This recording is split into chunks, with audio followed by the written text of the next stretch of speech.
नमस्कार। महाकौशल क्लासेस मंडला में आपका स्वागत है। इसके पहले हिंदी के हमने जो टॉपिक देखा था उसमें हमने समास टॉपिक को पढ़ा था। इसके बाद हमने देखा था वर्तनी।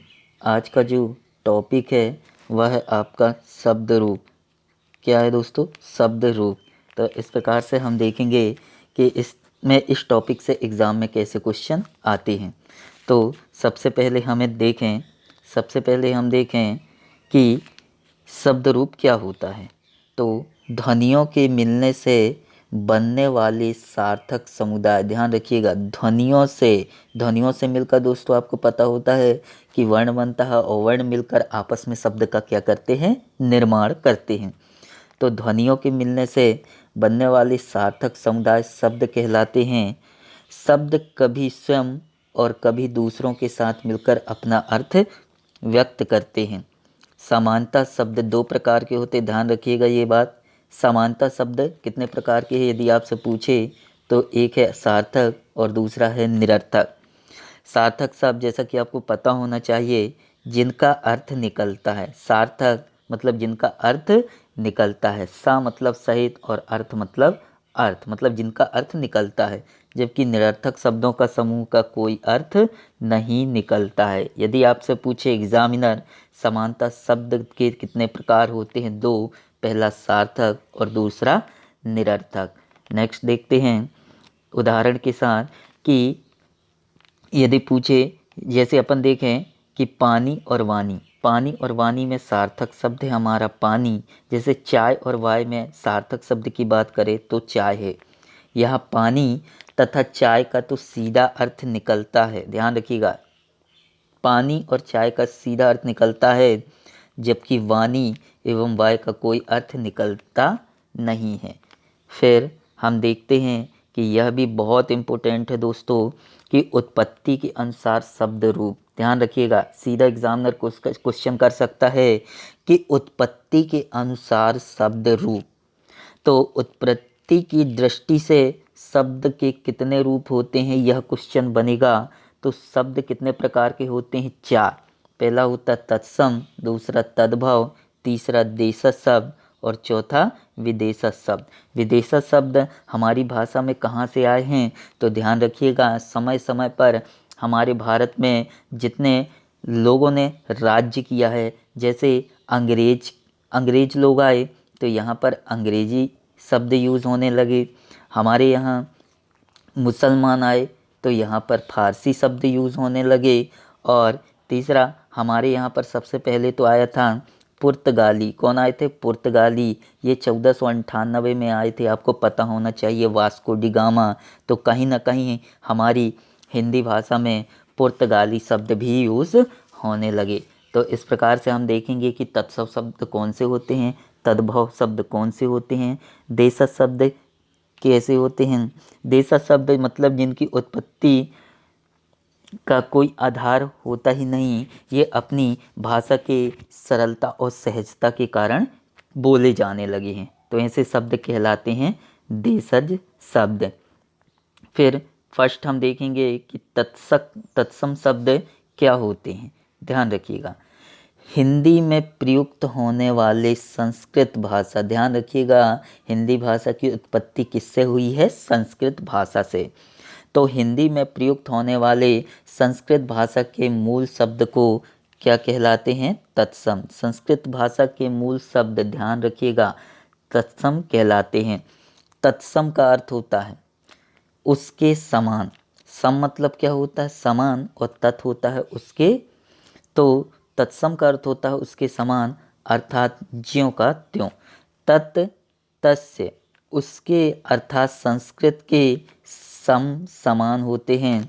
जैसे हम बोलें आम्र, यहाँ पर जीभ आपकी लड़खड़ाती है थोड़ा दोस्तों, बोलने में अनकंफर्टेबल लगता है, तो वहाँ 100% कौन सा शब्द होता है? तत्सम शब्द। मेरी बात ध्यान रखिएगा कि जहाँ बोलने में आपको थोड़ा सा अनकंफर्टेबल फील होता है या आपकी जीभ लड़खड़ाती है, वहाँ पर होगा तत्सम शब्द। और तत्सम शब्द जो हैं वह संस्कृत भाषा के शब्द हैं और संस्कृत भाषा के शब्द ज्यों के त्यों हमारी हिंदी भाषा में यूज़ होते हैं उन्हें हम कहते हैं तत्सम शब्द। तो आम्र, आम्र बोलने में थोड़ा जीभ आपकी लड़खड़ा रही दोस्तों, मतलब आम जो है वह तत्सम शब्द है, जबकि आम बोलें तो ऐसा कुछ हो नहीं रहा है, ना बोलने में हमको दिक्कत आ रही है, तो आम होगा वह कौन सा शब्द होगा? तद्भव शब्द। जैसे बात करें घोटक, घोटक, घोटक, घोटक का तत्सम जो तद्भव जो शब्द है वह होगा घोड़ा। मतलब तत्सम शब्द ऐसे शब्द, संस्कृत के ऐसे शब्द जिनका यूज़ हिंदी में ज्यों का त्यों होने लगा है। फिर नेक्स्ट देखते हैं तद्भव शब्द। तद्भव शब्द क्या होते हैं और किस प्रकार से हमारी भाषा में ये यूज़ होने लगे हैं? तो देखिएगा, संस्कृत और प्राकृत से विकृत शब्द, संस्कृत और प्राकृत से विकृत होकर हिंदी में आए शब्दों को तद्भव शब्द कहा जाता है। ध्यान रखिएगा कि संस्कृत भाषा मतलब कौन से तत्सम जो शब्द होते हैं और प्राकृत जो विकृत होकर हिंदी में आए शब्दों को तद्भव कहा जाता है।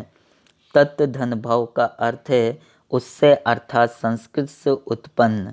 ये शब्द संस्कृत से सीधे परिवर्तित होकर या पाली प्राकृत अपभ्रंश से होते हुए हिंदी में आए हैं। संस्कृत से पाली, पाली से प्राकृत, जैसे आपको पता होना चाहिए कि गौतम बुद्ध की जो उस समय जो लैंग्वेज चलती थी, भाषा चलती थी, यह थी पाली, और जैन के समय जो भाषा चलती थी वह थी प्राकृत, और अपभ्रंश से होते हुए हिंदी में आए हैं। यदि क्रम पूछे तो ध्यान रखिएगा, सबसे पहले होगा तद्भव, तत्सम, तत्सम के बाद शब्द आया वो है तद्भव, तद्भव के बाद जो शब्द आए वह आया पाली, पाली के बाद जो लैंग्वेज आई, भाषा आई, वह आई प्राकृत, और प्राकृत के बाद जो भाषा आई वह हुई अपभ्रंश। सौर सैनी आपने सुना होगा अपभ्रंश, और अपभ्रंश के जो बाद भाषा आई वह भाषा थी हमारी हिंदी। तो ध्यान रखिएगा जो शब्द, ध्यान रखिएगा कि जो शब्द तत्सम शब्द जो थे वह हमारी जो हिंदी भाषा में उन्हीं से उत्पन्न हुए हैं। कौन से शब्द? तद्भव शब्द। तो संस्कृत से पाली प्राकृत अपभ्रंश होते हिंदी आने वाले थे। यथा एग्जाम्पल देखें, जैसे देखें हम अग्नि, अग्नि, तो अग्नि एक तत्सम शब्द है और इसका बिगड़ा हुआ रूप है आग, जबकि गाँव में बोलने लगते हैं आगी, तो वह एक देशज शब्द होता है जो अपनी अपनी वहाँ परिवेश के अनुसार उसे चुनते हैं, अपनी भाषा के अनुसार चुन लेते हैं। जैसे बात करें पुष्प, पुष्प का जो पुष्प एक है दोस्तों तत्सम शब्द, और इसका जो तद्भव है वह है फूल। फिर देखते हैं हम देशज शब्द क्या होते हैं। तो ऐसे शब्द जिनके बारे में हमें ज्ञान नहीं होता, ध्यान रखिएगा ये लाइन दोस्तों, ऐसे शब्द जिनके बारे में हमें ज्ञान नहीं होता कि वे किस भाषा से लिए गए हैं उन्हें देशज शब्द कहते हैं। जिनका हमें ज्ञान नहीं होता वह अपनी संस्कृति और परिवेश के अनुसार हमारी हिंदी भाषा में आ गए हैं। ऐसे शब्दों को हम सामान्य तौर पर बोलचाल की भाषा में प्रयोग करते हैं। जैसे बात करें लोटा, लोटा एक देशज शब्द है जो कहीं न कहीं वहाँ परिवेश के अनुसार इस शब्द का यूज़ किया जाने लगा है। डिब्बा इत्यादि ये जो शब्द कहलाते हैं वह कहलाते हैं देशज शब्द। इस प्रकार से कैसे क्वेश्चन बनेंगे इस टॉपिक से मैं आपको करवाता हूँ। विदेशी शब्द, ऐसे शब्द जो विदेशी भाषाओं से ज्यों के त्यों या परिवर्तित रूप में हिंदी में प्रयोग में लाए जाते हैं, विदेशी शब्द कहलाते हैं। विदेशी भाषाओं के जो शब्द हैं जो कहीं ना कहीं हमारी हिंदी भाषा में यूज़ होने लगे हैं। हिंदी भाषा में मुख्य रूप से फारसी, फारसी शब्द क्यों हुआ? कहीं ना कहीं भारत में मुसलमानों ने शासन किया और मुसलमानों की जो भाषा थी वह थी फारसी। अरब लोग आए तो अरबी हमारी भाषा में यूज़ होने लगा, तुर्क आए तो तुर्क यूज़ होने लगा, अंग्रेज आए तो अंग्रेजी भाषा आदि शब्द आ गए। इनसे फारसी शब्दों की संख्या सर्वाधिक है। ध्यान रखिएगा ये लाइन बहुत इम्पोर्टेंट है कि विदेशी शब्द में सबसे ज़्यादा शब्दों की संख्या कौन सी भाषा की है, तो ध्यान रखिएगा फारसी। क्योंकि हम भारत का इतिहास देखें तो यह इतिहास में अकबर जैसे योद्धाओं ने शासन किया था और कहीं ना कहीं वो क्या थे दोस्तों, विदेशी। जैसे देखें आराम, कबूतर इत्यादि, ये सारे जो शब्द हैं वह कौन से शब्द हैं, विदेशी शब्द। तो इस प्रकार से हमने 4 शब्दों को देखा। तो पहला जो था उत्पत्ति के अनुसार शब्द रूप, तो ध्यान रखिएगा 4 होते हैं, तत्सम, तद्भव, देशज और विदेशी। इनसे क्वेश्चन कैसे बनते हैं दोस्तों, मैं आपको बता रहा हूँ कि कैसे कैसे एग्ज़ाम में क्वेश्चन पूछे जाते हैं। और एक क्वेश्चन तो आप पक्का मान के चलिए कि इस टॉपिक से आएगा। तो हम देखते हैं पहला क्वेश्चन।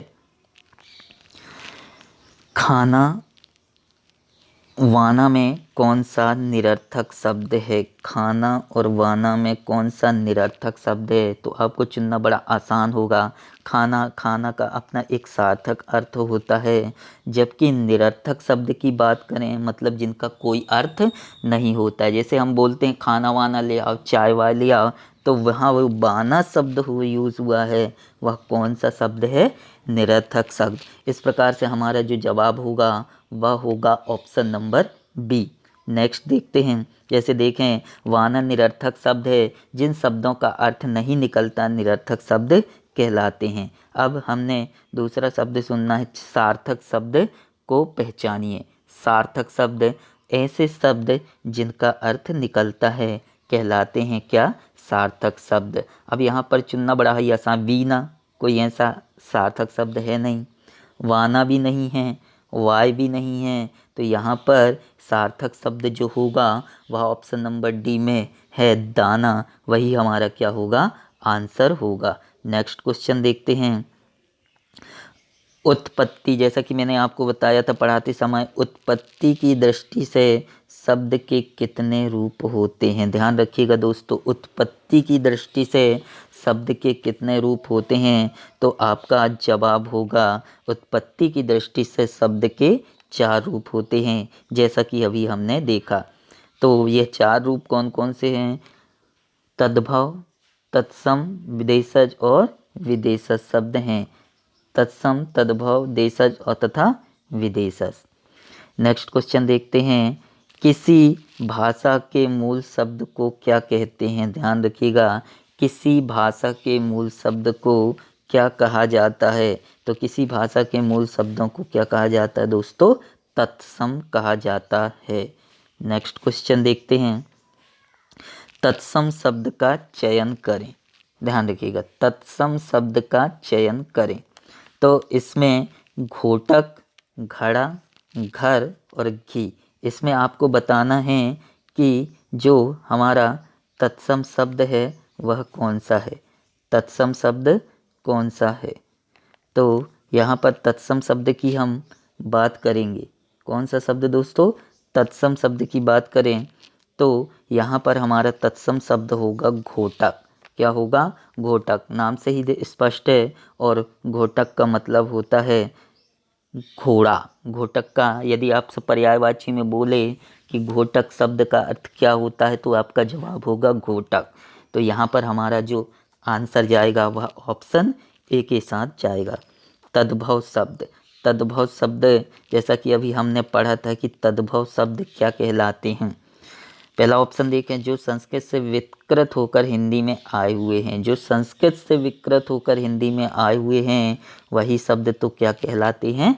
तद्भव शब्द। क्या कहलाते हैं दोस्तों? तद्भव शब्द।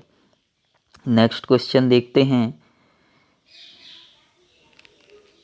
जिन शब्दों की उत्पत्ति के बारे में, अभी जैसा कि हमने पढ़ा था, जिन शब्दों की उत्पत्ति के बारे में जानकारी नहीं होती है, जिन शब्दों की उत्पत्ति के बारे में हमें जानकारी नहीं होती है कि वो कहाँ से लिए गए हैं, वह शब्द क्या कहलाते हैं? उत्पत्ति के बारे में जानकारी नहीं है, पॉइंट ध्यान रखिएगा, तो वह शब्द कहलाते हैं, कौन से शब्द कहलाते हैं? Option number B. कौन सा शब्द? देशज शब्द कहलाते हैं। जिन शब्दों की उत्पत्ति के बारे में जानकारी नहीं होती कि वह कहाँ से लिए गए हैं, उन्हें देशज शब्द कहा जाता है।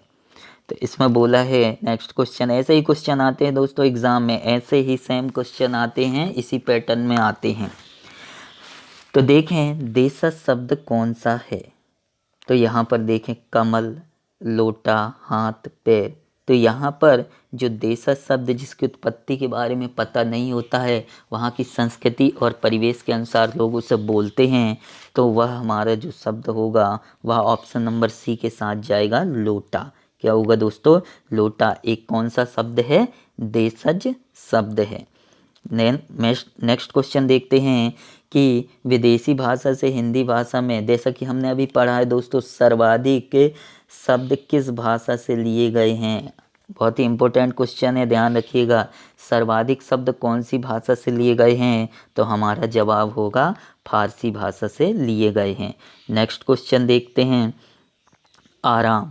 आराम जो है, आराम वह किस विदेशी भाषा से आया है, तो ध्यान रखिएगा आराम जो शब्द आया है वह फारसी विदेशी भाषा से आया है। किससे आया है, फारसी। और इस प्रकार इसके पहले हमने पढ़ा कि सबसे ज़्यादा विदेशी भाषाओं में कौन सी भाषा के शब्द लिए गए हैं, तो हमारा जवाब होगा फारसी। नेक्स्ट क्वेश्चन देखते हैं, रचना के अनुसार। रचना के अनुसार, अभी ध्यान रखिएगा उत्पत्ति के आधार पर नहीं बोला है दोस्तों, रचना के आधार पर, उत्पत्ति के आधार पर नहीं बोला है। उत्पत्ति के आधार पर तो हमारे जो शब्द थे वो कितने प्रकार के थे, 4। जबकि रचना के आधार पर शब्द रूप जो होते हैं वो कितने प्रकार के होते हैं, ध्यान रखिएगा। यहाँ पर उत्पत्ति के आधार पर 4 होते हैं, तत्सम, तद्भव, देशज और विदेशज। और ध्यान रखिएगा रचना के अनुसार शब्द के 3 रूप होते हैं। पहला होता है रूढ़ शब्द, योग रूढ़ शब्द, और तीसरा होता है यौगिक शब्द। इस प्रकार से हमारा जो आंसर होगा वह होगा ऑप्शन नंबर 3। फिर नेक्स्ट क्वेश्चन देखते हैं, अच्छा क्वेश्चन है, रूढ़ शब्द, इसकी मीनिंग बढ़ाता हूँ। ऐसे शब्द जिनके टुकड़े नहीं किए जा सकते हैं। ऐसे शब्द जिनके, ध्यान रखिएगा, टुकड़े नहीं होते हैं, वह शब्द कहलाते हैं रूढ़ शब्द कहलाते हैं।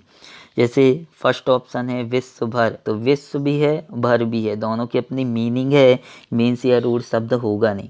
शब्द को तोड़ें, और यही रूढ़ शब्द के बेस पर मैं आपको उपसर्ग और प्रत्यय पूरा बिन रूल्स के मैं आपको बता दूंगा, बिना नियम के, कि उत्सव प्रत्यय और उपसर्ग। पाणी ग्रहण, तो देखें पाणी भी अलग हो जाएगा और ग्रहण भी अलग हो जाएगा। लंबोदर, लंबा और उदर, यहाँ पर यदि हम सूल शब्द का अलग करें तो सु और ला, इनको अलग करके हम कोई सार्थक अर्थ नहीं निकाल सकते। मतलब ऐसे शब्द जो अलग नहीं किए जा सकते हैं, ऐसे शब्द कहलाते हैं कौन से, रूढ़ शब्द। इस प्रकार से हमारा जो जवाब होगा वह होगा ऑप्शन नंबर सी। फिर नेक्स्ट क्वेश्चन देखते हैं, महादेव शब्द में कौन सा शब्द है, महादेव में कौन सा शब्द है। अब तोड़ें, क्या रूढ़ होगा, महादेव दोनों की मीनिंग है, मतलब ये रूढ़ तो होगा नहीं। क्या यह तत्सम शब्द है, नहीं, तो यह होगा नहीं।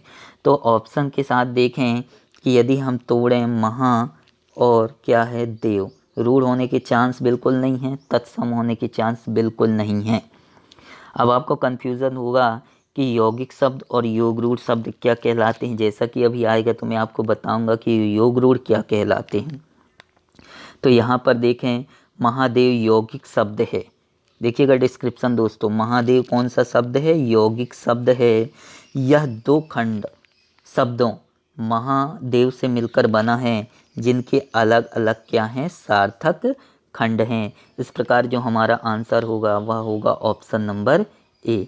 नेक्स्ट क्वेश्चन देखें, अम्बुज में किस प्रकार का शब्द है, अम्बुज में किस प्रकार का शब्द है। तोड़ें, एलिमिनेट करें, क्या यह तद्भव है, नो, तत्सम है, नहीं। अब बात आती या तो यौगिक होगा या योग रूढ़ होगा।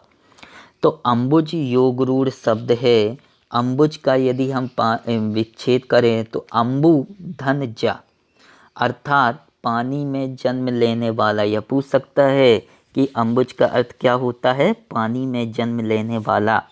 अपने समान अर्थ को छोड़कर, ध्यान रखिएगा, समान अर्थ को छोड़कर विशेष अर्थ प्रकट करे तो वहाँ होगा शब्द योग रूढ़। जैसे बोले लंबोदर, तो लंबा है उदर, जिसका मतलब समास की बात करें तो बहुव्रीहि। मतलब तीसरा, जहाँ बहुव्रीहि समास आपको दिख जाए वहाँ रूढ़ शब्द लगा दीजिएगा।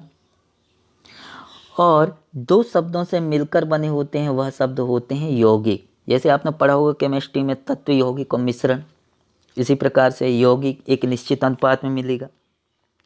मतलब तीसरा अर्थ प्रकट कर दे वहाँ पर योग रूढ़ लगाइएगा। बाकी तो आपको पता ही है कि किस प्रकार का शब्द होगा जिसका अर्थ होता है क्या, मतलब तीसरा अर्थ प्रकट कर दे अपने अर्थ को लेकर विशेष अर्थ प्रकट कर दे तो वह योग रूढ़ होगा। दो शब्दों से मिलकर बना होगा तो यौगिक होगा।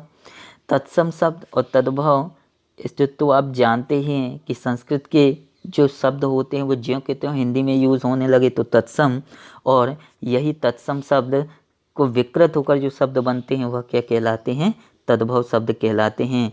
इस प्रकार से हमारा जो जवाब होगा वह होगा ऑप्शन नंबर ए, क्योंकि अम्बुज, अम्बुधंजा अर्थात जल में जन्म लेने वाला एक तीसरा अर्थ प्रकट कर रहा है जिसका मतलब होता है कमल। इस प्रकार से यह योग रूढ़ शब्द होगा। नेक्स्ट क्वेश्चन देखते हैं, घुड़दौड़। घुड़दौड़ में किस प्रकार का शब्द होगा, तो देखें एलिमिनेट करें। घुड़दौड़ कोई तीसरा अर्थ प्रकट कर रहा है, नहीं कर रहा, मतलब योग रूढ़ होगा नहीं। इसके टुकड़े, घुड़ दौड़ के यदि टुकड़े भी कर दे तो घुड़ अपने आप में कंप्लीट है, दौड़ भी अपने आप में कंप्लीट है, मतलब रूढ़ शब्द होगा नहीं। यदि हाँ घुड़ की बात होती तो शब्द अकेला घुड़ होता तो हम रूढ़ शब्द बोल सकते थे, पर ये क्या है, घुड़ दौड़। क्या यह तत्सम है ही नहीं। इस प्रकार से यह कौन सा शब्द होगा, यौगिक शब्द होता है। घुड़ दौड़ यौगिक शब्द हैं क्योंकि इसके क्या है, सार्थक खंड है। घुड़ मतलब घोड़ा और दौड़ मतलब दौड़ना। फिर नेक्स्ट क्वेश्चन देखते हैं, दीवार। दीवार में किस भाषा का शब्द है, इंपॉर्टेंट है, इस प्रकार के क्वेश्चन एग्जाम में आते हैं भाइयों। दीवार किस भाषा का शब्द है, तो दीवार जो भाषा का शब्द है वह फारसी भाषा का शब्द है, और कहीं ना कहीं फारसी भाषा के शब्द सबसे ज़्यादा लिए गए हैं हमारी हिंदी भाषा में। विदेशी शब्द में बात करें तो फारसी शब्द ही लिए गए हैं। इस प्रकार से हमारा जो आंसर होगा वह होगा ऑप्शन नंबर बी। इनाम। इनाम किस भाषा का शब्द है, ध्यान रखिएगा, इनाम, इकबाल, इस तरह के शब्द आते हैं तो यह कौन सी भाषा से लिए गए हैं, अरबी भाषा से लिया गया है इनाम शब्द। ध्यान रखिएगा, इस वीडियो को आप कंप्लीट देखिएगा, यहाँ से इस प्रकार से ही क्वेश्चन बनते हैं एग्ज़ाम में। मैं आपके लिए घटना चक्र जो लाया हूँ, बेस्ट बुक होती है दोस्तों कॉम्पिटेटिव और कॉम्पिटेटिव एग्ज़ाम के लिए। यह प्राथमिक परीक्षा भर्ती की घटना चक्र है और इसमें वही क्वेश्चन को डाला गया है जो विगत वर्षों में पूछे गए हैं। तो इनाम किस भाषा का शब्द है, तो यह कौन सी भाषा का शब्द होगा, अरबी भाषा का शब्द है। आल्पीन। आल्पीन ध्यान रखिएगा, आल्पीन कौन सी भाषा का शब्द है, तो ध्यान रखिएगा आल्पीन, ध्यान रखिएगा कौन सी भाषा का शब्द है, पुर्तगाली भाषा का शब्द है। ऑप्शन नंबर सी इसका जवाब होगा। सुराग। सुराग। सुराग किस भाषा का शब्द है, तो ध्यान रखिएगा, ध्यान रखना ही पड़ेगा ये भाषा के शब्दों को, तो यह तुर्की भाषा का शब्द है। कौन सी भाषा का शब्द है, तुर्की भाषा का शब्द है। इस प्रकार से जवाब होगा option number B, commission. Commission ध्यान रखिएगा, कमीशन, कमीशन स्पेलिंग है दोस्तों, कमीशन COMMISION, कमीशन। तो कमीशन जो शब्द होगा वह कौन सी भाषा का शब्द है, अंग्रेजी। वकील, वकील हो गया, कमीशन हो गया, इस प्रकार से जो शब्द हैं वह कौन सी भाषा के शब्द हैं, अंग्रेजी भाषा। और कहीं ना कहीं आप देखेंगे 1773 का जो रेगुलेटिंग एक्ट आया था वह अंग्रेज़ों के समय ही आया था। तो कमीशन जो होता है वह कौन सी भाषा का शब्द है, अंग्रेजी भाषा का शब्द है। नेक्स्ट क्वेश्चन देखते हैं, कौन सा शब्द अंग्रेजी भाषा से बना है, कौन सा शब्द अंग्रेजी भाषा से बना, देखते ही समझ में आ जाएगा, कैप्टन। कैप्टन मतलब क्या, कप्तान। कप्तान जो भाषा है वह अंग्रेजी भाषा से बना हुआ शब्द है। इस्तीफा यदि हम बात करें तो कहीं ना कहीं ये अरबी फारसी शब्द हैं। मुंसिफ ये भी फारसी अरबी शब्द होगा। तो इस प्रकार से जवाब होगा ऑप्शन नंबर ए।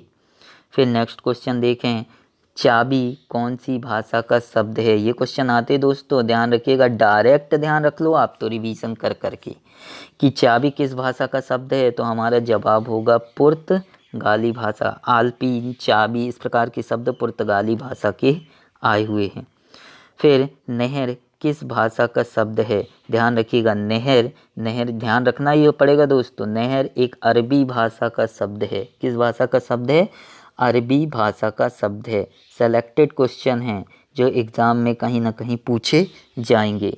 कौन सा शब्द तत्सम है? जैसे आपको बोलने में यदि जीभ लड़खड़ाए, जैसे बोले आम्र, आम्र का तद्भव होगा आम। तो जो तत्सम शब्द है इस प्रकार से यदि लगा भी हो, ये इस टाइप से लगा हो, तो वो सारे शब्द कहलाते हैं कौन से दोस्तों? तत्सम शब्द। इस प्रकार से हमारा जो जवाब जाएगा वह ऑप्शन नंबर ए के साथ जाएगा। इस प्रकार से हमने जो अभी देखा वह तत्सम और तद्भव अरबी फारसी शब्दों को देखा जो कहीं ना कहीं हमारे एग्ज़ाम में पूछे जाते हैं। फिर हम देखेंगे तद्भव शब्द कौन सा है। निम्नलिखित में से कौन सा तद्भव शब्द है? मानुष, जलन, यदा और यंत्र। तो ध्यान बात करें, तद्भव शब्द जो हमारा होगा जवाब वह होगा मानुष। अब इसका डिस्क्रिप्शन देखें कि यदि हम विकल्पों की बात करें तो मानुष शब्द तद्भव शब्द है। इसका तत्सम शब्द होता है, क्या होता है? मनुष्य। क्या होता है? मनुष्य। से सभी तत्सम शब्द है, ज्वलन, यदा, यंत्र। और ध्यान रखिएगा मानुष तद्भव शब्द है, इसका तत्सम होगा मनुष्य। नेक्स्ट क्वेश्चन देखते हैं, शबद शब्द का सही तत्सम होगा। ये तो बिल्कुल सिंपल है, शबद शब्द का सही तत्सम होगा वह होगा शब्द। और शब्द ही अपनी लोक भाषा के अनुसार इसे सरल रूप में बोलने लगे तो वही शब्द की जगह क्या बोलने लगे? शबद। इस प्रकार से इसका सही तत्सम होगा शब्द होगा। नेक्स्ट क्वेश्चन देखते हैं, अपाहज शब्द का तत्सम क्या होगा? अपाहज शब्द का तत्सम क्या होगा? तो यहाँ पर गलती मत कीजिएगा कि अपाहिज लगा दीजिएगा। अपाहज शब्द का सही जो तत्सम होगा वह होगा अपादहस्त। क्या होगा? क्योंकि संस्कृत के शब्द हैं तत्सम। क्या है? संस्कृत के तत्सम है। और अपाहिज कहीं आपको लग रहा है कि यह संस्कृत का शब्द है? नहीं। इस प्रकार से हमारा जो जवाब होगा वह ऑप्शन नंबर बी के साथ जाएगा, अपादहस्त। नेक्स्ट क्वेश्चन देखते हैं, इतवार। इतवार बहुत ही इंपॉर्टेंट क्वेश्चन है, ये कई बार एग्जाम में आया हुआ। इतवार का तत्सम है। इतवार यदि बोले एतवार, आदित्यवार, आदिवार और रविवार, तो रविवार मत लगा लीजिएगा, ये तो गलत है। इतवार का सही जो तत्सम है वह है आदित्यवार। क्या है? आदित्यवार। इस प्रकार से हमारा जो जवाब होगा वह होगा option number B. Next question देखते हैं, किसान। किसान का तत्सम क्या होगा? किसान का तत्सम क्या होगा? तो यहाँ पर देखिएगा तत्सम किसान का जो होगा वह होगा कृषक। क्या होगा? कृषक। कृषक किसान का तत्सम रूप है, से सभी किसान के तत्सम नहीं है। मोर। मोर का तत्सम कौन सा है? मोर का तत्सम कौन सा है? मोर का तत्सम जो शब्द होगा वह होगा मयूर। क्या होगा? मयूर। Option number A. Next question देखते हैं, वर्षा। वर्षा का तत्सम रूप क्या होगा? तो जवाब होगा वर्षा। ऑप्शन नंबर ए जो इसका सही जवाब होगा। कपड़ा का तत्सम शब्द क्या होगा? कपड़ा, ध्यान रखिएगा इंपॉर्टेंट क्वेश्चन है। कपड़ा का आपसे सीधा क्वेश्चन नहीं पूछेगा, कहीं ना कहीं घुमाकर ही पूछेगा एग्जामिनर। कपड़ा का तत्सम शब्द होगा वह होगा करपट। क्या होगा दोस्तों? करपट। इस प्रकार से जो हमारा आंसर होगा ऑप्शन नंबर डी के साथ जाएगा। संचय शब्द का तत्सम रूप क्या होगा? संचय। संचय मतलब संचित करना, और संचय शब्द का तत्सम रूप होगा संचय करना। क्या होगा? संचय करना। देशज शब्द। देशज शब्द जिनकी उत्पत्ति के बारे में हमें पता नहीं चलता वह शब्द क्या कहलाते हैं कि वो हमारी भाषा में कहाँ से आ गए हैं? तो ऐसे शब्द कहलाते हैं ऐसे शब्द कहलाते हैं देशज शब्द, मतलब जिनकी उत्पत्ति का पता नहीं चलता। फिर नेक्स्ट क्वेश्चन देखते हैं। इस प्रकार से हमने जो क्वेश्चन अभी किया, देशज शब्द, विदेशज शब्द, तत्सम, तद्भव, रूढ़ शब्द, यौगिक शब्द, योग रूढ़ शब्द क्या होते हैं, और एग्ज़ाम में इस प्रकार से क्वेश्चन आते हैं। तो जय हिंद, जय भारत। कैसा लगा आपको वीडियो, कमेंट करके ज़रूर बताइएगा। धन्यवाद।